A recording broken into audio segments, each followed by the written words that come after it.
Hello students, तो कैसे हैं आप लोग। सॉरी क्योंकि नवरात्रि की व्यस्तता के कारण मैं वीडियो नहीं बना पा रही थी। तो चलिए हम लोग द स्लीपिंग पॉटर का क्वेश्चन आंसर देख लेते हैं बिना समय को गंवाए हुए। Answer the following questions very briefly. Question number 1, how much load does the Potter have on his back. तो पॉटर के बैक पे कितना लोड था। The Potter had 25 kilo load on his back. तो पॉटर के बैक पे 25 kilo वजन था। What distance does the porter cover in the snows of winter? तो पोर्टर जो है स्नोज ऑफ विंटर में कितना डिस्टेंस को कवर करता है। He cover 6 miles of climb in the snows of winter. तो वह 6 माइल्स कवर करता है स्नोज ऑफ विंटर में। Question number 3, who is challenging the mountain. Mountain को कौन चैलेंज कर रहा है। तो the porter is challenging the mountain. तो पोर्टर जो है वह माउंटेन को चैलेंजिंग कर रहे हैं। What type of cap he is wearing? Porter जो है वह किस प्रकार का कैप पहने हुए है। He is wearing black cap which is dirty and sweat stained. तो पोर्टर जो है वह काले रंग की टोपी पहना हुआ है और वह बहुत ही गंदा है और उस पर पसीने का दाग भी पड़ा हुआ है।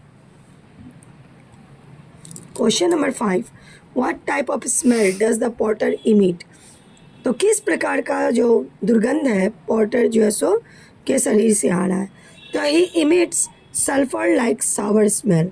तो उसके शरीर से सल्फर लाइक सावर स्मेल आ रहा है। Answer the following question, briefly ही है ये भी। Question number 1, what is there on the slip. There is a hut on the slip. Slip पे क्या है, वहाँ पे एक झोपड़ी है। Question number 2, what is the mother searching. तो माँ जो है क्या ढूंढ रही थी। The mothers is searching for nettles and vines. Question number 3, who is the hero of the mountain. तो माउंटेन का हीरो कौन है। The porter is the hero of the mountain here. तो इस कविता के अनुसार यहाँ पे माउंटेन का जो हीरो है वह पोर्टर है।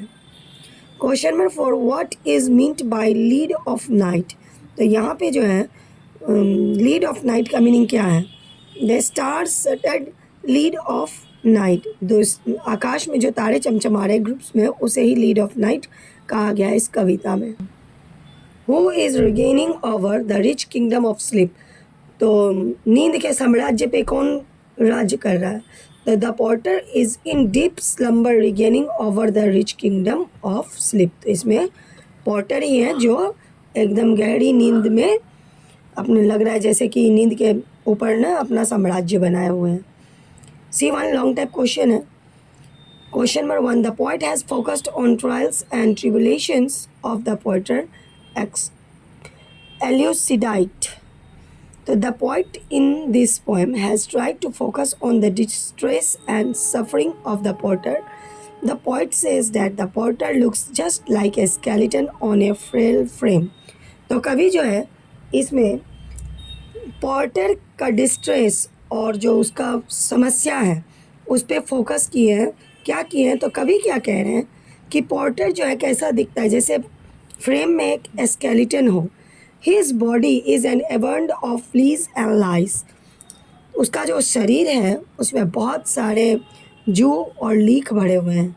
ही goes out of breath while climbing up the hill. जब वह पहाड़ियों पर चढ़ता है तो उसकी जो सांसें हैं वह तेज़ चलती हैं। His son shivering in the cold in a hut on the sip of the mountain. उसका जो बेटा है वह ठंड से एकदम कपकपा रहा है एक पहाड़ की चोटी पे जो झोपड़ी है उसमें। He is hungry and his mother has gone out in search of some food in the jungle. वह भूखा भी है और उसकी माँ जो है वह जंगल गई है कुछ भोजन की तलाश में।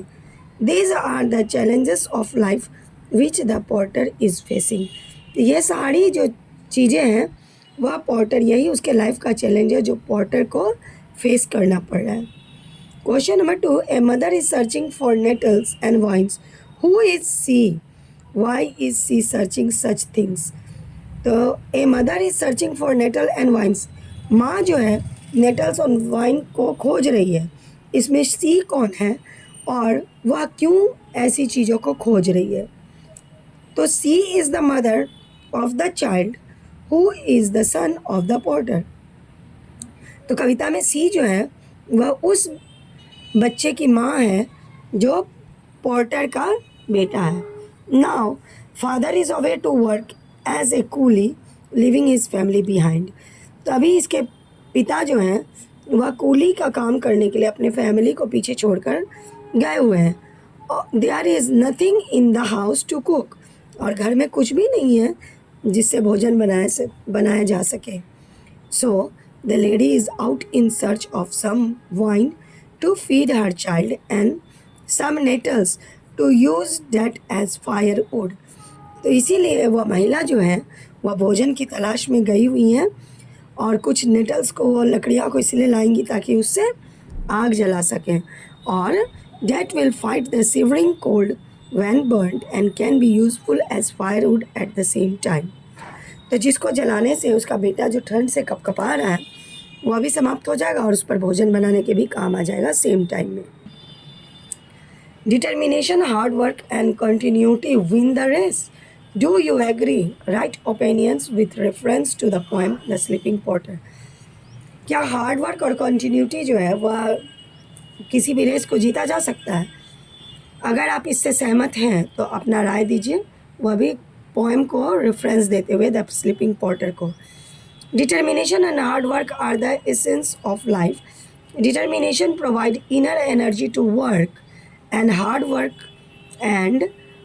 वर्क सॉरी 2 बार मैंने लिख दिया, to work and hard work and continuity are the symbols of progress. This is the true to a man, a social setup, and to the country at the same time. तो determination जो है वह inner energy को provide करता है, मतलब अंदर की ताकत को। और हार्ड वर्किंग जो है वो कंटिन्यूटी, मतलब रोज़ रोज़ हम काम करके बहुत लोग होते हैं ना थक जाते हैं और बोलते हैं चलो भाई आज हम लोग रेस्ट ले लेते हैं, लेकिन कंटिन्यूटी वर्क करने वाले जो है वो हार्ड वर्कर ही होंगे जो रोज़ रोज़ काम करेंगे। तो यह जो है ना प्रोग्रेस का सिंबल है, यानी कि उन्नति का एक निशानी है। और ये सही है कि हार्ड वर्किंग और कंटिन्यूटी जो है लोगों को उन्नत जीवन की ओर बढ़ाता है, जो हमारे सोशल सेटअप के लिए भी है और हमारे देश के लिए भी सेम टाइम में बहुत सही है। तो thank you, have a nice day. अभी हम लोग शॉर्ट क्वेश्चन और लॉन्ग क्वेश्चन देखें। ग्रामर सेक्शन हम लोग जो है सो शाम में मैं वीडियो बना के डाल दूँगी। आगे के लिए जो है सो तैयार रहिए, वीडियो को देखते रहिए, लाइक कीजिए, शेयर कीजिए और मेरे चैनल को सब्सक्राइब कीजिए।